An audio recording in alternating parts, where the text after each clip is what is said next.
Yes, ya mjambo tena kwenu nyote wandugu wapendwa watazamaji na wasikilizaji wa Kwetu TV. Nyote kwa ujumla mnaoendelea kuwa nasi ndani ya taarifa zetu mbichi za kila siku na kila wakati. Tunawasalimia wale mnaotufuata mkiwa Marekani, Ulaya na Afrika. Salamu zetu ziwafikie kabisa. Tunawatakia tena jioni njema ya leo mercredi le 18 février 2026 na tunawakaribisha kwa mara nyingine katika taarifa zetu za jioni ya leo. Kama kawaida tumewaletea habari mbichi kuhusu hali ya usalama mashariki mwa nchi ya Kongo pamoja na taarifa mbalimbali tena tofauti zinazosemekana nchini Kongo. Habari ambazo tumewaletea jioni ya leo tutawapeleka moja kwa moja kwenye uwanja wa vita mu territoire ya Uvira mu plaine ya Ruzizi, tuwaambie ni kipi kinachoendelea pale. Wanajeshi wa FARDC pamoja na wazalendo nao wako mo offensive katika eneo ya Sange baada ya AFC M23 kuatake ikitumikisha drone katika maeneo ya Kigoma kule mu village ya Mubere. FARDC iliriposte ikaanza kushambulia AFC M23 Sange, mambo ya kaharibika. Habari zetu tutawapeleka kule mu Minembwe. Katika eneo ya Minembwe, c'est confirmé aujourd'hui yule colonel G5 Jeff Kabaiza wa AFC M23 alikufaka ile siku yenye drone ilibombardake eneo ya Minembwe na nibusiku juzi jioni. Ile siku kabisa nadhani kwamba mnakumbuka taarifa hizo. C'est confirmé na maiti yake ishafikishwa Kamanyola. Kuna habari zilizosambaa siku ya leo kuhusu yule generale Sematama, kiongozi wa Twirwaneho, ya kwamba naye inawezekana alipoteza maisha yake. Foto za maiti zilionekana, tukawapa pale ku WhatsApp. Tungali nafanya research kuhusu hiyo. Donc tuko nafanya uchunguzi kuhusu taarifa hizo. Ndani ya eneo ya Shabunda kuna gari yenye ilikuwa imebeba malipo kwa walimu yenye ilishambuliwa na vitu vyote kabisa vikaibiwa na hata pesa za waensenya. Kama kawaida mnaoifuata ni Kwetu TV, ni channel inayo waletea taarifa za kweli tena zenye uhakika kutoka mashariki mwa nchi ya Kongo. Tunawasihi basi kusubscribe, yani kujiabone, ili kukuwa nazipata taarifa zetu zote kwa wakati. Mkumbuke kucomment na kuzilike habari hizi pia na kuzisambaza kwa walio wengi ziwafikie. Muendelee kujiunga nasi na grupu yetu ya WhatsApp ili kukuwa naendelea kupata taarifa zetu kwa wakati. Namna ya kujiunga nasi, gusa pale kwenye titre, pale chini ya titre mu description kuko linki yetu, uguse kwenye linki hiyo ukijiunga. Bila shaka utakuwa ukizipata taarifa zetu zote kwa wakati. Bila kupoteza muda wetu, tufungue ukurasa wetu wa habari moja kwa moja, tuwapeleke katika Uvira, territoire ya Uvira inayopatikana Musidi Kivu. Kwenye siku ya leo mapigano ni makali kati ya wasi wa AFC M23 pamoja na jeshi la Kongo na washirika wao wazalendo. Baada ya AFC M23 kuchokoza FARDC mo plaine ya Ruzizi mo maposition za Kigoma pamoja na village ya Mubere, FARDC nayo iliriposte ikashambulia AFC M23 pale mu eneo ya Sange. Sange inapatikana kwenye route pale nationale numero 5 ambayo inatoka Uvira ikielekea Kamanyola, na FARDC ikiwa katika eneo ya Runingu ilianza sasa nayo kubombarde ikitumikisha drone pamoja na silaha nzito contre position za AFC M23 katika eneo ya Sange. Ni baada ya uchokozi wa AFC M23. Siku ya leo asubuhi mapema AFC M23 iliamka na iko na shambulia jeshi la Kongo mo position zao mo plaine ya Ruzizi katika village ya Kigoma pamoja na Muberi. Baada ya bombardement zile, FARDC ikariposte ikapigana na zile drone wakaweza kuzishambulia AFC M23, wakairepuse ikarudisha drone zao Lemera. Na sio hapo tu kwenye kuliripotiwa mapigano, bali wakati mapigano yalikuwa yakiripotiwa pale katika village ya inayoitwa pia ile village ya Kanga karibu na pale nako kulikuwa kukiripotiwa mapigano pale nako AFC M23 toujours walirepousse ikarudia Lemera kwa sababu walikuwa wakiatake ili wadefendre Lemera yenye FARDC na wazalendo aisha izunguka, wanataka wairekipere puis waendelee kuavancer mu plaine ya Ruzizi. Wakati walikuwa wamesimamisha vita kule, wakati donc walikuwa wameshambuliwa na kurudisha drone zao Lemera na wakatulizana pale, FARDC ili kuriposte papo hapo nayo ikaanza sasa kuwabombarde mu position zao katika eneo ya Sange. Ilikuwa siku ya leo kuanzia saa za saa 7 après-midi ndipo FARDC nayo ilianza kubombarde position ama ngome za AFC M23 zinazopatikana katika eneo ya Sange. Milipuko mikubwa ya silaha nzito na nyepesi ilisikika katika eneo ya Sange. Ni mabombe ambayo yalikuwa yakirushwa na FARDC kutokea eneo ya Runingu pale kilomita chache na mwingine wa Sange hapo kwenye route nationale numero 5. FARDC litumikisha drone, katumikisha artillerie kwa kubombarde waasi wa AFC M23. Ni kama kulipiza kisasi kwa sababu nao asubuhi ya leo mapema walianza kubombarde position za FARDC katika vijiji vya Kigoma na Mubere pale kwenye tuliwapa habari hizo za wakati wa mchana wa leo. Na FARDC sasa iliriposte ikashambulia AFC M23 katika eneo ya Sange, na katika maeneo yale ya Sange vyanzo vyetu vinatuambia kuwa hali ni tete mbaya sana. FARDC haiko nasimamisha bombardement, donc haiko nasimamisha kurusha mabombe na kutumikisha drone katika eneo ya Sange. Wako na shambuliwa vikali wasi wa AFC M23, wanababaika baada ya FARDC kuriposte, na kama kawaida tunangojea AFC M23 itasema ya kwamba FARDC inakiuka usitishaji vita. Leo ndio siku ambayo cessez-le-feu ilianza kati ya pande mbili, ile cessez-le-feu iliyoombwa na Angola, na AFC M23 ndio yenye ilianzisha vita asubuhi mapema. FARDC mkoriposte inawashambulia katika eneo ya Sange, na najua vizuri ya kwamba AFC M23 itatangaza yale ya kwamba FARDC inakiuka usitishaji vita. AFC M23 wanakuwaka na vita mbili ofeti. Tukisemesha ukweli wa jinsi mambo tunayoonaka, AFC M23 wanajua pigana na kumedia. Muonaki FARDC wakati AFC M23 inawatake wanapigana siku 2-3, wakufaki andika kumedia walalamike waseme no, AFC M23 inakiuka usitishaji vita kwa sababu wao wanakuwaka na wako napigana ili wadefendre maeneo yao, awangaikake na mambo ya media. Mea AFC M23 inapiganaka na vita ya komedia. Muonake wakati wanapigwa sana na ndege za drone, Lawrence Kanyuka ataenda kabisa mbele ya wanahabari pale Goma, atangazi ya kwamba FARDC inakiuka usitishaji vita, na ile inakuwaka avantage kwao kwa sababu monake kila wakati kunaingia cessez-le-feu, wakati wanapigana kwenye FARDC itawapiga, watasema ya kwamba wanakiuka cessez-le-feu, et puis communauté internationale wakae kimya, AFC M23 ifanye vita na hata iavance wakae kimya, kwa sababu watakuwa wamejua ya kwamba AFC M23 iko na jidefendre, na FARDC inapaswa nayo sasa kujua kupigana vita ya media. Wanapaswa kukuwa wanatangaza kila kitu, kwa sababu wale wapatanishi wanataka wakuwe napata realite kutoka kwa pande mbili. Sasa AFC M23 ikiwa inatangaza yale na FARDC haitakanusha hayo, deja wataamini kuwa ni ukweli na realite kufro iko tofauti na ile. AFC M23 wanakuwaka na ujanja sana, donc wanapigana vita ya media sana, pia na kufro na wako na pigana, na pale mukai tu mtakuja kupata tangazo ya Lawrence Kanyuka ya kwamba FARDC likiuka usitishaji vita. Na realite leo kabisa wao ndio wenyewe walianza kuatake, kwa sababu wako na shambuliwa Sange, mtapata hiyo taarifa.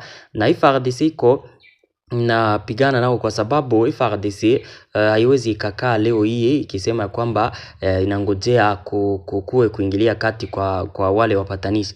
Depuis vita hivi kuanza siku za CCLV zilikuwa zikifika, M23 inapigana, ina avance, FARDC haitapigana, inaacha wazalendo ayo inarudia nyuma, iti wale wapatanishi wataingilia kati na binaisha vile M23 kwenye ilikamata inapakamata, hawatarudia nyuma, na inakuwa tena mambo ya kwanza kuwapiganisha ili waone ya kwamba wanaweza karikipere pale wakiwa wanatarajia wapatanishi, haikuwezekanaka. Na leo hii kama FARDC inaweza kufanya tena ile kosa ya kutarajia wale wapatanishi, yani wakati wote FARDC M23 inaweza kuatakia, wanarudia nyuma, wanasema ya kwamba inakiuka CCLF, wanangojea wapatanishi waingilie kati, wanaweza tena kukutana, wako napoteza maeneo.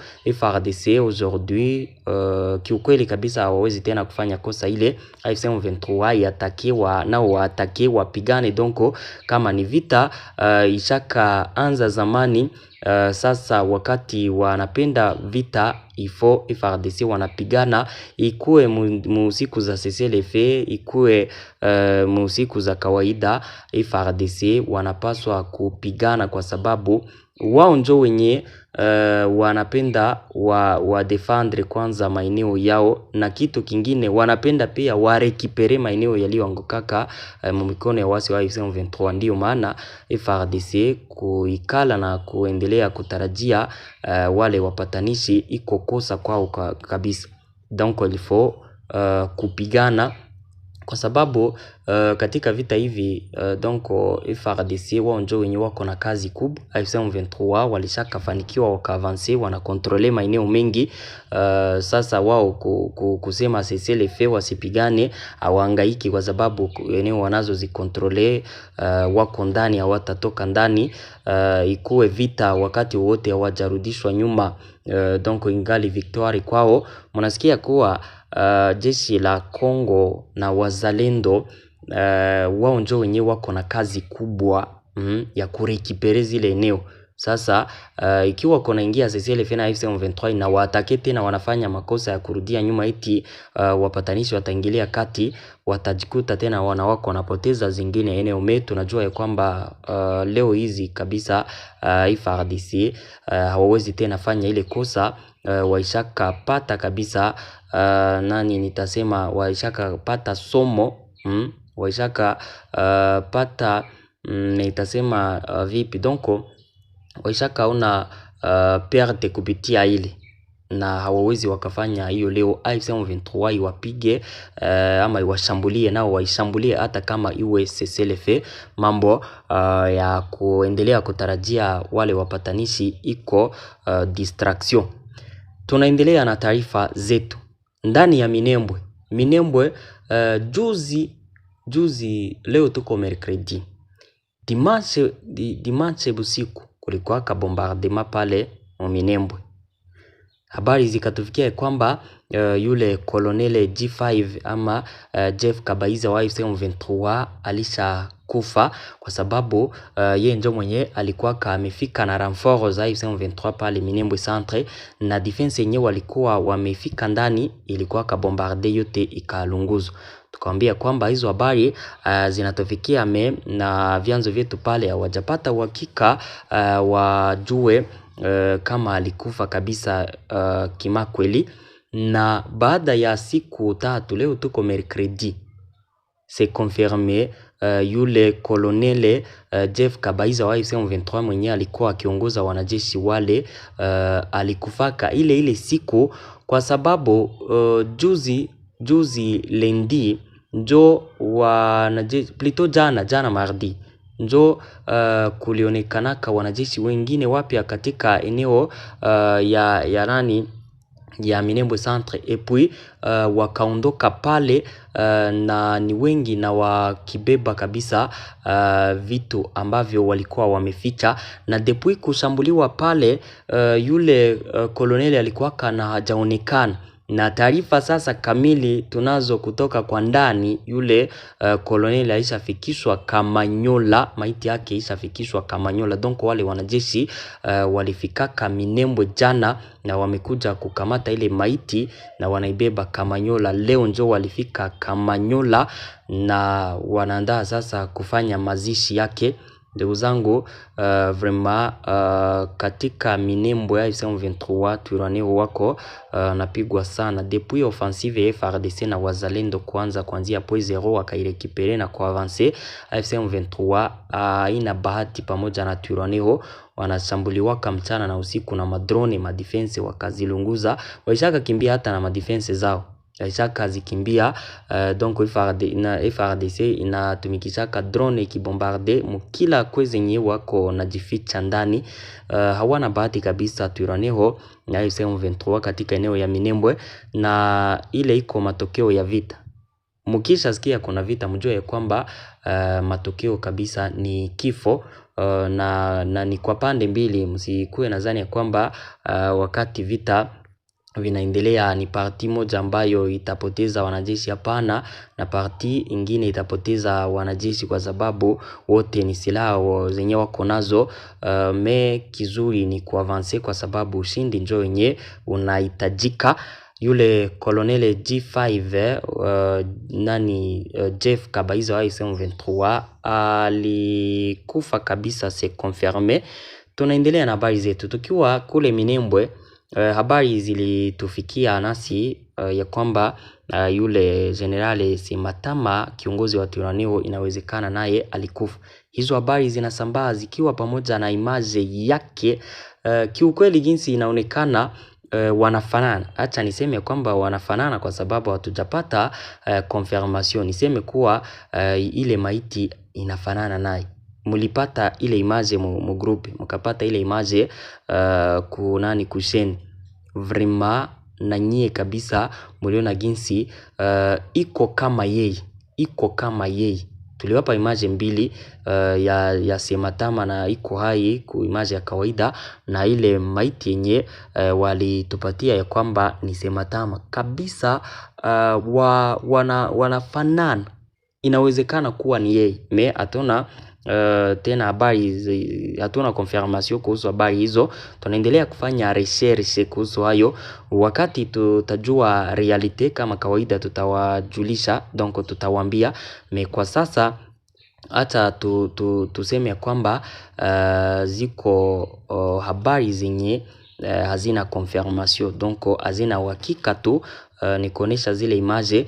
Na tunaendelea sasa kufanya research tujue kama ni yeye kweli kwa sababu wanafanana. Nanyi peke mlijionia zile image za ile maiti na yeye wanafanana. Hapa komedia tuwezi tukaonesha image maiti hapa kwa sababu viruhusiwi hapa komedia. YouTube haituruhusu kutia maimage kama hizo hapa komedia.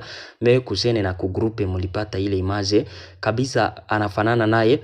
Research tuko nazifanya, kama ni kweli tutakuja kuwajulisha, na kama haiko kweli basi tutakuja kuambia kama kawaida. Habari zetu zinaendelea ndugu zangu. Nimewaletea taarifa mingi ndani ya mji wa Goma. Masosiete ya gardiennage yanateswa, yale masosiete ya securite wanateswa kabisa. AFC M23 iko naomba mataxe masosiete ya gardiennage pale ya franka mingi, kwa sababu taarifa tunazo ni ya kwamba pale AFC M23 iko naandaa masosiete de gardiennage yao peke ambao wanapenda wafanye kazi zile za kufanya security ndani ya mji wa Goma na kwingineko. Wanapenda waingize association mapya yao katika zile eneo. Sasa association de gardiennage zenye zilikuwa zikifanyia kazi pale ziko menacé sana. Wako naumbwa $50,000 à $80,000 ili waendelee na kazi zao. Kuna association moja yenye waliingilia juzi pale mjini Goma, walipofika ndani wakaikalisha watu kabisa, wakawamenase pale, na vitendo hivyo haviruhusiki. Ile association sitaisema kwa sababu inaweza kuwa kwa hatari kwao, kwa sababu deja mnasikia wanaweza kurejea pale waseme ilikuwa hivi na hivi. Sitaisema kwa sababu ya usalama wao, jinsi walifanya pale ni vibaya. Wakati walifikaka pale kwenye ile association inatumikiaka, waliingiaka ndani nyumba, wakatia watu wote chini, deja wakawaikalisha chini, wakawafunga makamba, wakawaambia kwamba ifo wanalipa zile franka, kama hawatalipa waondoke, association ile itoke pale. Na waliposhuka wakakumbuka kuwa wanaweza kuwa deja waliacha sinye nyuma, kwa sababu hivyo vitendo vya kuwafunga haviruhusiwi kabisa. Walirudia kandani, wakauliza wale wakaaji wa pale kwamba kuko makamera de surveillance, wakasema ndio, na wakaenda mu room de surveillance, ile chambre yenyewe mnakuwa kama mashine za kusurveiller zile kamera vyote, wakaviharibisha ili kupoteza sinye kwa uchunguzi wote ambao unaweza ukafanyika. Deja mnasikia kuwa wako na minasema association de gardiennage pale Goma, wana mpango wa kuleta association yao, donc wanapenda walete association zao njo zitumike ile kazi, na zingine sasa njo wako na walipisha franka mingi, na zile association wanapenda kabisa kukue vraiment kuingilia kati kwa viongozi pale, ili waweze kuendelea nao na kazi zao, kwa sababu ni kazi ambazo walikuwaka wakizifanya pale kama kawaida. Zile association mnazijua, kuna kuwaka za mingi kabisa za magardiennage, na pale AFC M23 iko na zimenase, wanapenda wafukuze epui kutumike zao, wale watu wao njo watumike kazi pale. Ile ni kujipenda sana kabisa AFC M23 pale mjini Goma. Vitendo hivyo walivifanya. Tunaendelea na taarifa zetu, tuwapeleke kule mu eneo ya Shabunda kwenye kulikuwa mashambulizi zidi ya msafara uliokuwa ukibeba malipo kwa walimu huko mu eneo za Shabunda. Mishahara iliyokusudiwa walimu katika baadhi ya shule katika tarafa ya Shabunda 8 ilichukuliwa na watu wenye silaha katika muhimili wa Shabunda Centre Makese, haswa katika kijiji cha Mongole. Ilikuwa siku ya jana. Kulingana na asasi za kiraia za eneo hilo, shambulio hilo lilitokea takribani kilomita 1 kutoka kituo cha Shabunda. Mkuu wa shule alikuwa miongoni mwa waathiriwa. Miongoni mwa waathiriwa ni wawakilishi wa shule 4 katika tarafa ya Shabunda 8, ikiwa ni pamoja na Epe Kigulube, Epe Empwe, Epe Kamika pamoja na Epe Kiseku, ilisema asasi za kiraia za eneo hilo. Wakati wa tukio hilo, kiasi kingine cha pesa cha mhudumu wa biashara pamoja na simu na mali mbalimbali za wakaaji waliokuwa wakisafiri katika msafara huo pia zilichukuliwa. Taarifa hiyo ilithibitishwa na msimamizi wa eneo la Shabunda Rafaele Konga ambaye alibainisha kuwa takribani faranga milioni 13 zilitengwa kwa ajili ya malipo ya walimu husika. Wanatoa wito kwa vyombo vya usalama kuwakamata washambuliaji ili waweze kufikishwa mahakamani. Hapo ni kuhusu kuibiwa kwa pesa zilizokusudiwa kuwalipa walimu katika maeneo ya Shabunda, ambapo mnasikia kwamba kabisa ni katika hali mbaya ya kiusalama inayoikumba eneo ya Shabunda kwenye vitendo hivyo vilifanyika. Mnavyosikia walitoa wito kwa uongozi kutafuta wahusika ili wafungwe kabisa, wapelekwe mahakamani. Na pale mweneo za Shabunda nako usalama kabisa hauko vizuri, donc hali ya kiusalama ni mbaya kutokana na jinsi vitendo vya wizi, vya kunyanyasa population, vya kuwateka nyara vinaendelea kufanyika kule. Asante ndugu zangu, hizo ndizo habari ambazo nilikuwa nimewaletea jioni ya leo, na washukuru sana. Tupatane katika taarifa mbichi zifuatazo. Merci beaucoup.